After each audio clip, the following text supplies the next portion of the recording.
Iran ने mediator Pakistan से कहा है कि हम ये मानते हैं कि हम जीत रहे हैं और हम मजबूत हैं। हमारे पास 45,000 ड्रोन और 15,000 मिसाइलें हैं अभी भी, लिहाजा हम जीत रहे हैं। यह बात जैसे ही पाकिस्तान ने सुनी, तुरंत जाकर एज अ मीडिएटर अमेरिका को बता दी है। डोनाल्ड ट्रंप को हर 11 मिनट में पेशाब आ रहा है, उसको अपने सारे गुनाह याद आ रहे हैं। यह एप्स्टीन फाइल वाला बुढ़ा पूरी तरह से और बौखला गया है। समय कम बचा है दोस्तों, मैं ये कह रहा हूं कि आप बस दुआ ईरान के लिए कीजिए, क्योंकि ऐसा नहीं है कि ईरान ने कहा कि जीत रहा है तो उसका नुकसान नहीं हो रहा। दोनों चीजें अलग अलग हैं। दुआ कीजिए। अल्लाह अकबर, अल्लाह अकबर, अल्लाह अकबर। ईरान ने भी आखिरकार 12 घंटे के बाद फाइनली नोटिफिकेशन जारी कर दिया है। जी हां, जिसमें आपको बता दूं, सऊदी अरब, यूएई, बहरैन, इन तमाम गल्फ देशों में ये एक नोटिस जारी किया है। यहां तक कि ईरान का जिगरा देखिए, ईरान ने उन पुलों को हाईलाइट किया है मैप में, जिन पुल को सऊदी अरब, यूएई, बहरैन, इन तमाम इलाकों में ईरान ने उड़ाने की धमकी दे डाली है। मेरे दोस्तों, पूरे पिछले 24 घंटे से तो इजराइल की मीडिया ने टाइमर लगाना शुरू कर दिया है।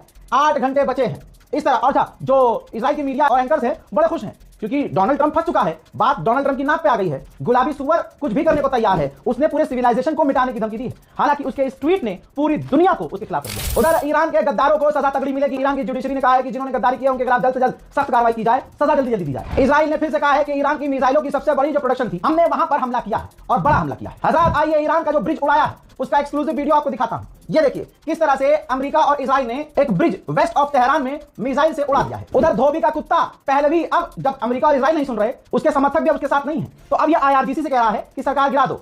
भाई साहब, मैं कह रहा हूं आईआरजीसी से ये कह रहा है, अगर ये रजा पहलवी आईआरजीसी के हत्थे चढ़ गया तो भाई साहब मिसाइल चूतर में डाल के मुंह से बाहर निकाल देगी आईआरजीसी, क्योंकि आईआरजीसी की वजह से ही आज ईरान बचा और टिका हुआ है। जो बात अमेरिका की पूर्व उपराष्ट्रपति ने कमला हैरिस ने अब कही है, मैं 3 घंटे पहले अपने समर्थकों और अपने चैनल पर यह बात बोल चुका था, अपने लोगों के बीच रख चुका था बात। अब सुनिए, बल्कि पढ़ लीजिए। कमला हैरिस ने कहा कि प्रेसिडेंट जो अमेरिका का है डोनाल्ड ट्रंप, वो वॉर क्राइम का ऐलान कर रहा है, पूरी सिविलाइजेशन को मिटाने की बात करके। ये वॉर क्राइम है और खतरा पैदा कर रहा है। उसके पास कोई प्लान नहीं है कि जंग से बाहर कैसे निकले और जंग खत्म कैसे करे। ये जो उसने ऐलान किया है, अमेरिका और अमेरिका के लोग उसको सपोर्ट नहीं करते। ये रैकलेस है, ये घिनौनी हरकत है। जो हमारे सर्विसमैन हैं उनको वॉर क्राइम में ढकेल रहा है, उनको आग में ढकेल रहा है ट्रंप। पूरी अमेरिका की जनता को इस वॉर क्राइम, वॉर के अगेंस्ट, यानी इस जंग के खिलाफ खड़े हो जाना चाहिए। उधर पॉप ने, जो पूरी दुनिया के ईसाइयों के धर्मगुरु हैं, उन्होंने भी कहा है ये जो पूरे ईरानियों को मिटाने की बात ट्रंप ने की है, ये एक्सेप्टेबल नहीं है। सोचिए, जिस धर्म से यह सुअर आता है, उस धर्म के लोग उसके धर्म का धर्मगुरु कह रहा है कि यह बर्दाश्त नहीं किया जाएगा। यह घटिया तरीन बात है। अमेरिका की आवाम ट्रंप के खिलाफ है। एक अकेला सुअर, गंदा सुअर, गुलाबी सुअर पूरे इलाके के माहौल को बिगाड़ कर रखा हुआ है। अपनी जिंदगी तो जी ली इसने, जिसको चाहा उसने उठाया, एप्स्टीन आइलैंड पर ले गया, उसके साथ जो करना था किया और फिर मारकर उसका खून भी पिया। पूरी जिंदगी इसने अय्याशी की। अब सारी जिंदगी हराम के जने ने जी ली। अब जो आज की नई पीढ़ी है उनकी जिंदगी को बर्बाद कर रहा है। हजरात, लीजिए बड़ी खबर, बहरीन ने अपने तमाम पोर्ट बंद कर दिए हैं। कुवैत ने अपने लोगों से कहा है कि घर पर रहो, घर के बाहर न घूमना। तीसरा देश, खुद अमेरिका, अपनी गवर्नमेंट ने, अमेरिका की गवर्नमेंट ने अपने यहां रहने वाले अमेरिकी मुसलमानों से कहा है कि सऊदी अरब जाने से पहले अब सोच लेना, हज पर जाने से पहले सोच लेना। अब एक अपील मैं भी करना चाहता हूं। एक तो मेरा दोस्त कालिया अनस भाई, सुन मेरी बात, मुझे पता है तू सुनने का तो है नहीं। जब तू धुआं देखता है तो फौरन गाड़ी, क्योंकि लाइसेंस आ गया तेरे पास, इंटरनेशनल लाइसेंस है, तो फौरन अपनी फरारी निकाल कर तुम निकल जाते हो धुआं देखने कि वहां हुआ क्या है। तो देखो, तुम्हारी गवर्नमेंट ने कहा है कि मुन्ना चाय के बहाने, ठीक, या पापड़ के बहाने बाहर मत निकलना, वरना चाय पापड़ के बहाने दुबई की पुलिस झापड़ मारेगी। कलुए, घर के अंदर रहे। तमाम मेरे भाई और बहनों से जो दुबई में रहते हैं उनसे गुजारिश है, जहां भी गल्फ में आप रहते हैं, मेहरबानी करके घर के अंदर रहिएगा। धुआं धमाका देखकर मोबाइल हाथ में मत लीजिएगा।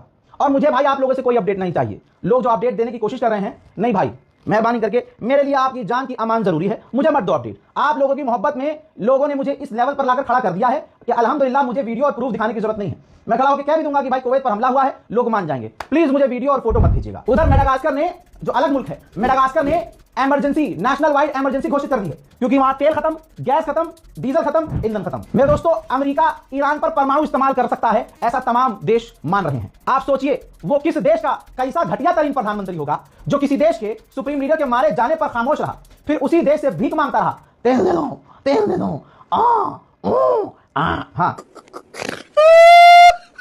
अब सोचिए, खामनाई के मरने पर कुछ नहीं बोला, यहां तक कि हैवानियत और राक्षसपन इतना कि अब जहां सारी दुनिया कह रही है कि भाई ये अमेरिका खुद कह रहा है, अमेरिकी ऑफिशियल खुद कह रहे हैं, अमेरिका के पूर्व राष्ट्रपति खुद कह रहे हैं, पूर्व उपराष्ट्रपति खुद कह रहे हैं, जर्मनी, फ्रांस, ब्रिटेन, कनाडा सब कह रहे हैं कि ये जो पूरी सिविलाइजेशन को मिटाने की बात की है ट्रंप ने, ये बर्दाश्त नहीं।